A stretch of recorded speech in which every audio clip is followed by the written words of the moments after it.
Mayong udto mga idol, no? So magigisa naman tayo ngayon ng giniling, no? Baboy na giniling. So, ilalagay na yun natin yung bawang, sibuyas at saka luya, no? Mga idol.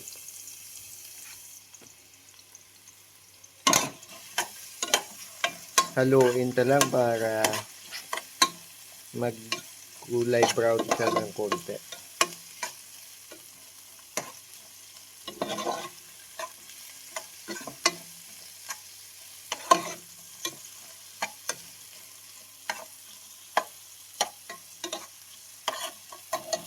So,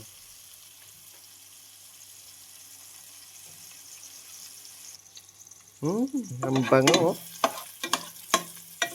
Sibuyas, bawang at luya pa lang. Yum na. So, ayan mga idol, ready na. Ready na siya.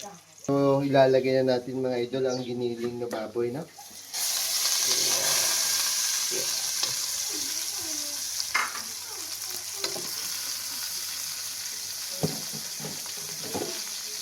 So, para sumarap ka agad, kahit sa hilaw pa siya, no? Lagyan natin ang asin. Saka bitsin.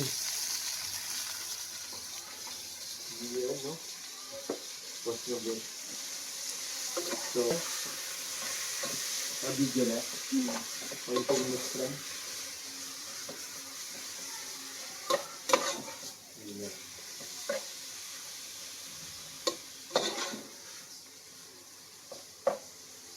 So, kayaan mo natin siya na kumulo, no?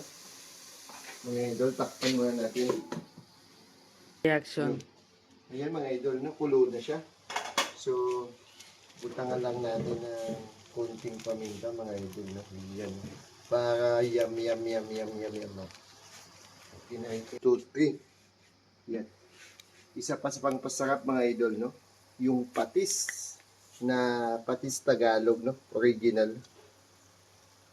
Yum. Sure. Oh, yan mga idol, pwede na. So, lagyan na natin ng tubig, no? Pushkin. So, ngayon mga idol, no? Luto na siya. Tilawan natin, no? Timpla natin kung yum na.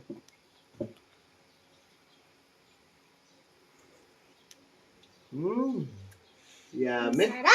Sarap. So, ngayon naman, mga idol, ilalagay na natin yung upo na imimix natin na ang magiging gulay niya, no? Yum. So, ayan na mga idol, no?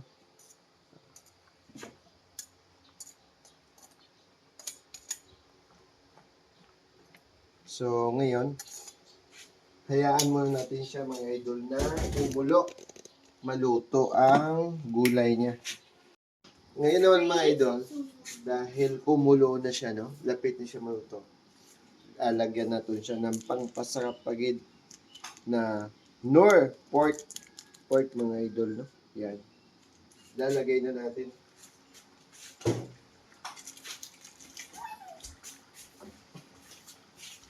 Like the video and subscribe, guys. Yan.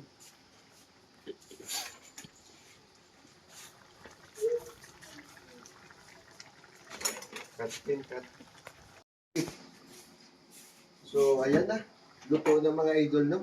I-final ka na pre-taste kung suwabe ng lasa ng mga idol.